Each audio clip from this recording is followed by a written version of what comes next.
word why. What a curious word. The kind of word that can make us cringe, feel defensive, or even distant. But you know, sometimes why is the key that can unlock so much to our lives. Join me as we explore the why with fascinating contributors to the world, those that entertain us, inform us, teach us about life, and if we're lucky, inspire the next in all of us. I'm your host, Dr. Rod Berger, and welcome to HeadRoom, a production of Rainlight and co-produced by Old Soul. Let's go. Well, I like to walk into interviews feeling, somewhat confident in the subject matter that we're going to explore. And I'm getting more confident. That's what's really interesting about this topic area, the metaverse, crypto, NFTs. And it happened just in the preparation for this discussion, this interview today. I found myself reading something and saying, oh, I get it. I almost didn't even have to second guess it. So maybe that means that the little work that I've been doing in it and studying has been paying off. And I hope that that is the case for all of you.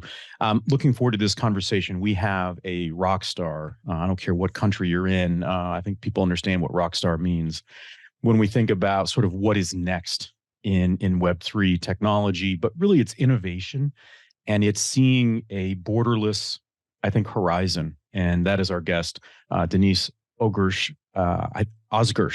Did I get kind of Denise? Close. I apologize.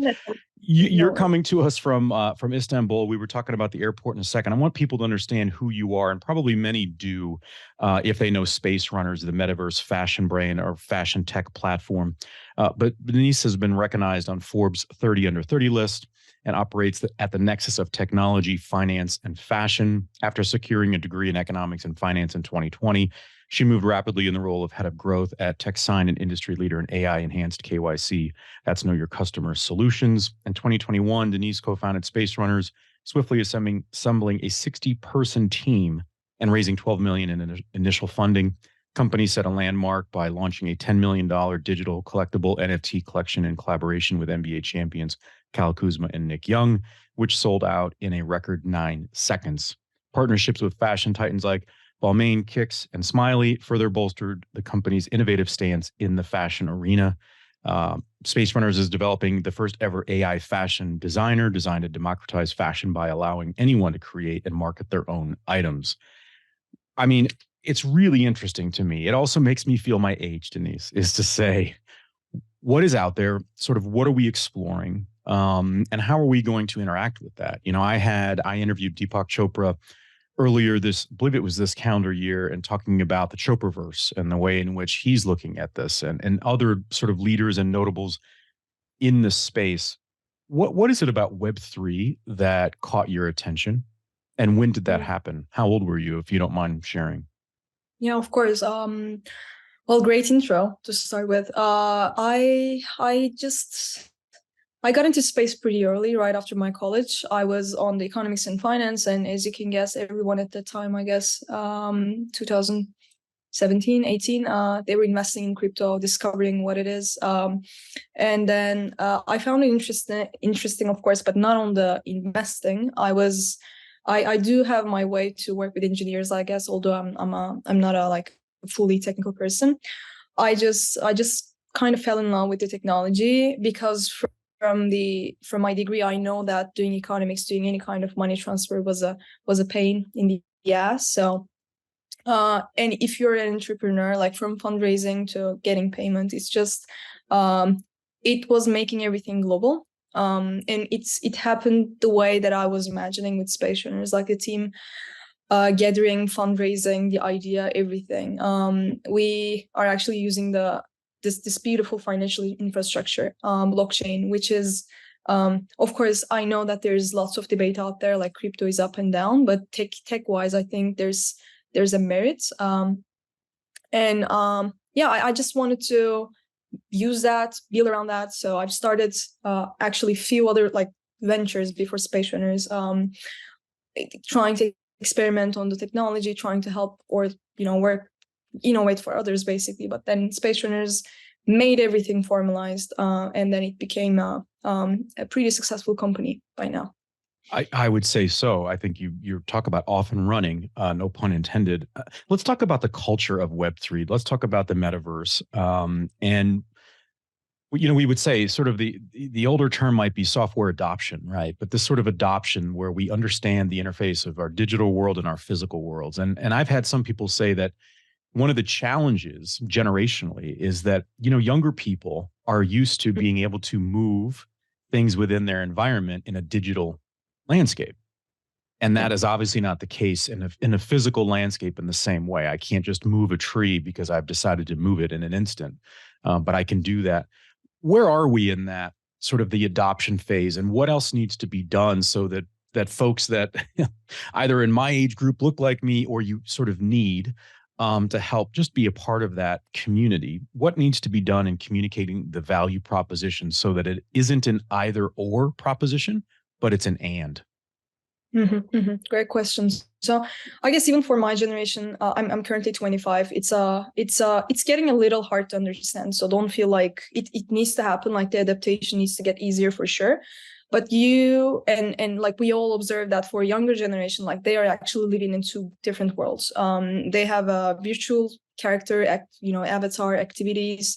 They do have a very like imaginative world out there, and surprisingly, the people who are spending more time in the digital spaces, they're actually looking for ways to express themselves and personalize things for themselves and transact with others and engage with the world. So for us, like fashion was a great tool to achieve that, especially for two different worlds who are considered to be great industries in the physical world, like gaming and fashion.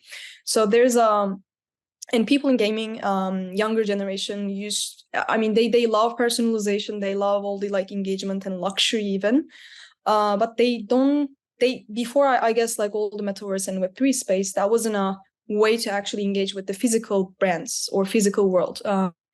So now with the metaverse, again, the market is just up and down, I know, but the technology got us in a place where brands are able to get into this world in a step by step, and they're able to engage with the audiences in different ways. So of course the adoption is increasing daily, but there are some challenges along the way that keeps others coming in.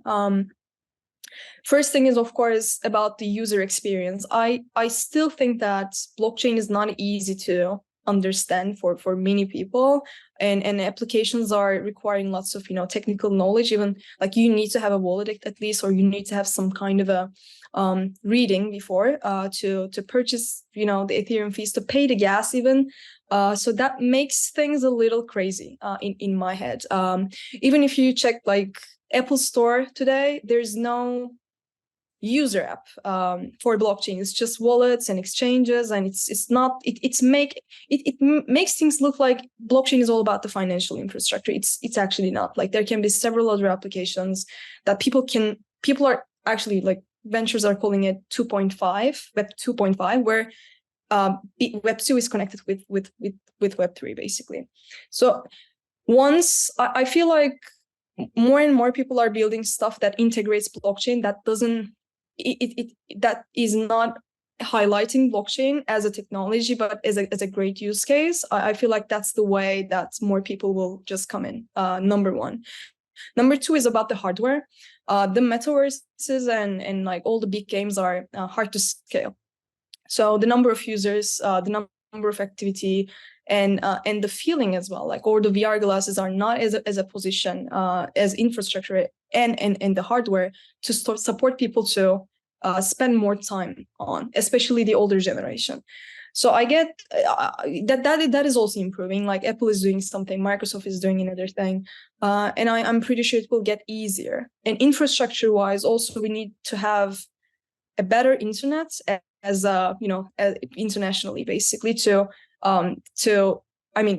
engage with more people in a faster way. So that's infrastructure challenge is another thing that we need to exceed as the second thing.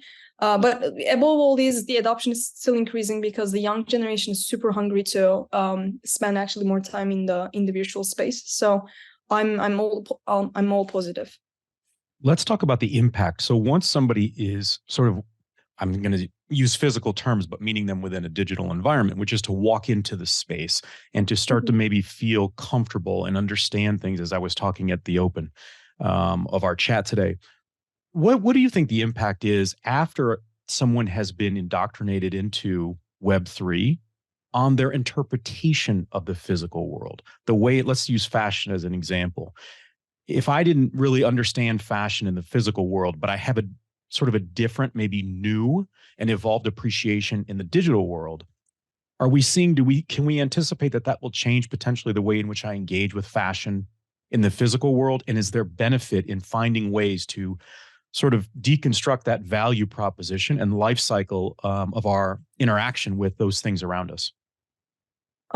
Yeah, for sure. So one thing that we've realized in fashion space, even with the luxury brands, I think once people start engaging with the Web3 version of their favorite brand, basically, it's more like breaking the wall between the brand and that person. So it's just like people feels more loyal to that brand. That brand becomes more accessible, more approachable. So people are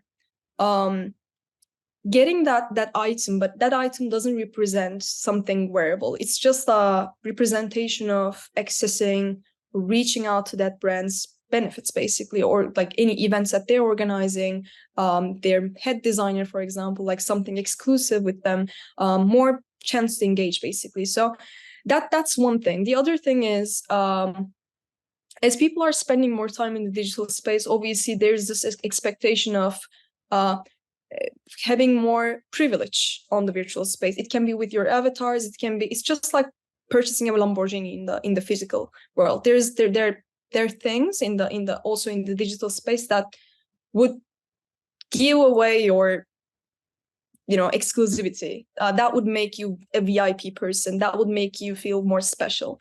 So I think people were, before Web3, there was no chance of actually doing this, because there's no such thing as limiting the supply. So I guess it's the first time where a customer can truly engage with a luxury brand and feel special having a part of it. So that's a new experience for every brand, is something that I can say. But they're surprisingly open to innovate in this field. I wouldn't say even for the luxury brands they're afraid, because you would expect them to, even a bit to be a bit scared of losing their exclusivity, their heritage, for example. Like I would expect them to protect, have the tendency to protect that heritage. But it's actually the way around, surprisingly.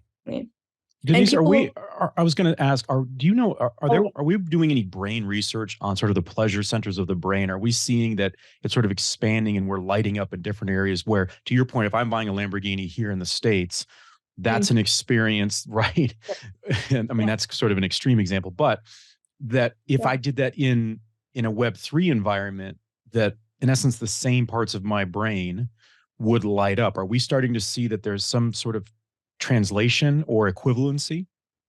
I think so. I definitely think so. Since people are now connecting in a more global scale with everyone, I think that's the ultimate way of showcasing who you are, basically. And people are doing everything online right now. Like they engage, they connect, they get married, they get like fundraising, they build a team, they do everything online. So I guess that's going to be an important thing always, to build an identity in wherever you are. And yeah, that's going to be here with us, I believe.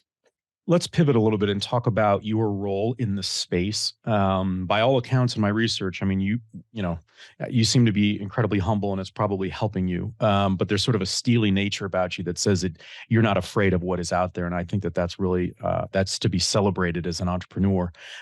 Talk a little bit about the role of being maybe sort of an unofficial ambassador to the space, because we need people to sort of be the first ones on that, that initial voyage to, I don't know, bend the rules a bit, see what is possible, identify maybe the potholes where they are, where we didn't anticipate them to be. What role do you see yourself being in this space? And not only that, but to be a female in a male-dominated space. No, of course.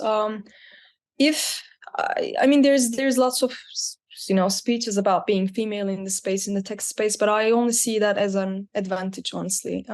People are, especially in the fashion space, especially in the gaming space, it's easily noticeable when you do something, when you try to just innovate a space, when you're courageous enough to do something that it's just new, basically fresh. So I guess me and my team and my position, honestly, was just bringing talented people and just try to facilitate their lives. It's not about like me. It was never, and it will never be like me telling them a stuff, or my co-founder basically to just do stuff. It was always them telling us, basically. The thing is, of course, there's lots of challenges starting from the way that we do stuff. We work with people because they're super, super diverse. We are not only working with fashion people, but there's also engineers. So they're like mentally against each other because one is being super creative and unstructured while the other is super rational, and they want to stick with, they're like getting super crazy once these people start to create. So there's I guess me and my co-founder, we are a little bit of a balancer between these two groups, and it's just internal. It's just make them productive internally, but externally we do have a role as well. Like we need to speak, we need to inform people, we need to make technology a bit more understandable, because we, for example, with Balmain, and they're a great partner in any way, but they also had some, of course, time to, they require some time to process. They are asking all these questions about blockchain, which blockchain to use, how much fee to the users need to pay, because it's something that luxury people never experienced before. But they are super keen to understand. Obviously, it takes time, so we need to be a little more, slow and understanding. So yeah, I just be calm, balancer, find resources, facilitate people's life, make them happy. That's our role basically in this space. I'm not, it's not like I'm finding US from zero. It's not like that. HeadRoom is produced by Old Soul, a one-stop marketing agency that understands the power of brand and nuance. Reach out to my guy Matt at Old Soul and supercharge your brand and content strategy. That's Old Soul. Shoot Matt a note at aoldsoul.com. That's aoldsoul.com. And now, back to our guest. Let's talk about education and setting the next generation up. So those that are even that much younger than you, right? I have a 9 and an 11-year-old, and I think about the classes that they're in, what they're studying, what they're experiencing, even with their friends. Is there anything that would tell us how we might want to think about the types of opportunities we present students? I recently interviewed Hadi Partovi, the founder of Code.org, and Hadi, I think, is a real thought leader in the space and what he's trying to do to impact education. From your vantage point, what would have been helpful when you were, 15 or even younger, when you think about the types of academics that you were exposed to and preparing you for where you are today? Because part of me feels like anything new and inventive and exploratory, there's a little bit of luck involved, right? You kind of have to bounce around and have experiences and say, wait a minute, I can do this. And this interests me. And those things combine, you meet the right people, and all of a sudden you've got space runners. So think about education. What could we do to improve that or set the younger generation up to succeed? Yeah, I mean, surprisingly, I guess in the first half of my educational years, I was a great student. I was always like, I was the nerd. And to be honest, during that process, there's things that I now see that is improvable. So that's a great question. So of course, to start with, especially if you haven't born in if you have been born outside of US or Europe, basically, you need to learn English, basically, or you need to be a global person. So that's number one, above everything. And once that's checked, the second thing is I feel like there's no career at the moment that will not change in the next 5 years, especially with AI and everything. So anything that is repeatable, anything that is automizable, that will be just gone. And I feel like the main thing that the education is just should bring to people's mind is the way of thinking. So that structured way of thinking, that mathematical thinking, that is quite important, because even for my generation, and I know that this is getting like ultra hard for the younger ones, is the lack of focus, because everything is happening at the same time and you are under the exposure of like all these things because you're like fully online. So it's really hard. I mean, of course, people these days are like, they're super smart, but also the way that they are getting exposed, like it's just it's hard to choose one thing and focus on that and keep improving on that when there's lots of other opportunities happening at the same time. While that's the trick, like focusing on one thing and just achieving that and moving forward. And then if you are a person with a mathematical mind, basically, if you're an arithmetic person, that's really just that's something needed. So I would give that more and more weight on the education for sure. Yeah, outside of that, nothing. Like being global and thinking structured are the two main things. I mean, everything else, if you're open to innovation, if you're keen to work hard, obviously, if you have that ethics somehow, I think it's just, you should be good to go. So a lot of people are concerned, and maybe it's just out of fear, and it's the unknown, which is the AI side. You know, like Chat GPT, right? So you've got Google CEO talking about knowledge workers are going to be sort of a thing of the past because we're going to be able to solve for that. I feel like we're entering into a world of scenarios and probability, and that sort of beta testing is going to be, that's the lab that we're all going to be walking into. Is there any impact of AI, even for the likes of you and your contemporaries, in fearing that sort of once we let the cat out of the bag, the impact AI can even have in the metaverse and Web3 could potentially feel like it's stripping our ability to enjoy the process or the journey? You know, we've said for generations, it's the process, it's the journey, it's not the result, right? And that's what kind of makes, I think, it's one thing that defines us and makes us recognizably human, which is that we can, along the way, acknowledge the experiences that we're having. Well, if we're in a world of AI that is collapsing timelines and providing the answer, the proverbial answer, is that going to impact even your world on the way in which you think, the way in which you strategize and try to keep up? Yeah, that's a philosophical question that I'm myself experiencing. Even the way I work, like sometimes I feel like the brain is really melting because we are not trained for this. We are humans. We are supposed to enjoy with the process. I don't think that will be the case anymore, to be super honest. We are getting more impatient over time with the technology, but right now with AI, it's just like, I do need an answer right away. And I think on metaverse and blockchain specifically, we were designing stuff. We were just working on, pixel and pixel. It was taking time. Obviously, there was we needed more resource, etc. So in any dimension, of course, that's much more efficient. But for the designing and creation piece right now, with the use of AI, everything is just about the resource, the results anymore. So that's, of course, time will tell is the thing that I can say. But I strongly believe that in like 10, 15 years, the nature of human, or the way that we will just think, that will also change, or we will, alternatively, they will just give us a chip to change the way with, which is, more likely, I think. I appreciate your approach to that. The question that I posed, it reminded me of, and I've mentioned this a few times on the show, there's a series on Netflix called Unknown. It's a documentary series. I think there are 4 different episodes. And the one it's called Killer Robots. And if you haven't seen it, I would highly recommend that. But they look at AI in the military. And to your point, what is fascinating, they had 2 researchers, I believe, from North Carolina here in the States.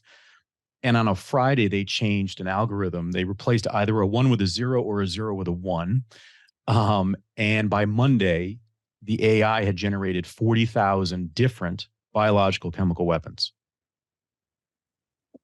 And it makes you think in a million different ways, right? It's not only the danger of what that could be, right? Sort of the other side of the coin, but also what's the impact on researchers like that? Because to me, they're very much like you and your contemporaries, right? You're researching, you're trying to understand it. It's almost as if I wrote this note down as you were responding. It's when you're talking about the philosophical question around process and enjoyment, it's like we went from this brick by brick approach to life, right? Building brick by brick to now it's house by house, community by community, and it's coming faster and faster and faster. And Yeah. I would have to think this goes a little bit back to the educational piece that we touched on, which is you could argue that that will impact the paths that younger people will take in their own educational pursuits. Whereas if, in essence, if you've already discovered, if it's a treasure map and you've already discovered the treasure, well, why am I going to go and try to look for the same treasure, right? Maybe I'll take whatever skill set and apply that in another domain or another area of professionalism. Mm-hmm. That's totally legit. And not to even mention, like right now, the existing AI models are language models. Like it's actually predicting what comes after a word, right? Like, and with the chips, I wasn't actually kidding. Like I'm actually like seriously thinking about this sometimes. If you're a competitor person and if you are impatient about the innovation and you keep, and that's kind of an addictive thing for the entrepreneurs. Like it's not like the end of the story is here. Just like we want to keep building. And in that regard, I'm pretty sure like maybe in 5 years, it's not going to be only language processing models, but it's going to be about like the thinking processing models, basically to crack how we think and just generate ideas. So I'm not sure if we will call ourselves like human at that point. I guess that's again like super philosophical and I just don't want to dive deep, but I just spent so much time thinking about it. Isn't it so interesting? Deniz, it's so fascinating to me that when you just said it's philosophical and you don't want to dive that deep. So hold that. So we'll sort of hold two truths, right? So we've got that you just said. And we also have this fearless nature about you and your contemporaries in the absolute willingness to jump off of the digital cliff and see if you land and or where you go. So in one sense, you're fearless, but on the human, maybe in the physical world, the contemplation of when we are human or when that ceases to exist or it becomes real fuzzy, that's a place you're not ready to go to yet. I just find that as a fascinating observation. Yeah, I on the digital side, I would just, if they launched the chip like tomorrow, I would probably like 90% jump through it and try. Like I know that it will fail at some point because it was the same in Web3 space as well. Like so many people got into the road and just raised funding and then they built teams. But sometimes it just fails and that's understandable because it's super fascinating to me. I think it's just worth it. But on the physical world, I just sometimes close my laptop just like, everyone, and I just want to slow down. But the facts in the physical world, I think they're more, they cause more hesitation. Like personally on me, I wouldn't talk about everyone in general, but if you're an entrepreneur living in your laptop, basically it's just becomes your normal and anything outside of that becomes more scary. So you kind of feel scared or hesitant to dive into the details on the physical world. So you get more courageous and you get more the ideal person in your head in the digital space. Yeah, right. I'm going to close with this, Deniz. Should we be thinking about creating, whether they are boundaries of practice, whether they are maybe ethical approaches and questions, like what should we be doing to think or do our best, maybe? Because I'm sure an iterative process. There's nothing static about it. But how do we understand creating a bit of an ecosystem of safety and practice and best practice, so that we don't sort of go off the rails into what I was talking about in the AI in the military potential, that could be ultimately very challenging to the survival of our species or just our general experience of life and what makes us uniquely human. Yeah, right. I guess there are lots of measures taken by especially from the bigger companies right now, for military, for like ethical reasons. Obviously, I personally think that it's hard to prevent at some point because everyone is building nowadays. Like one person is dreaming about something and then building the tool in 2 days. And of course, if they have bad intentions, I'm doubtful if we have the right functionalities to stop that person in the digital space at the moment. So it's still in improvement. So there should be, of course, like more and more investment. And I guess here again, like US is leading on putting that ethical or like limitations in terms of like AI development. On the other side, there are lots of unpredictable stuff that even if you are in the goodwills, even if you are, you know, the one of the bigger companies, I guess there are things that are hard to prevent in any way, like people losing their jobs. Obviously, there's going to be a transformation process for people to renew their skills and start other stuff. But as far as I'm talking with people on the AI, on the blockchain, on anything, basically this transformation, although it's painful, it's usually leading to, you know, more jobs basically, because like for example, the biggest technology companies, like you would expect them to have maybe like 10-20 people to run the entire company since they're like fully digital, but it's somehow they're still having the most number of, you know, employees under their roof, and they all got like more jobs, because it's not like, more brain is needed, more help is needed.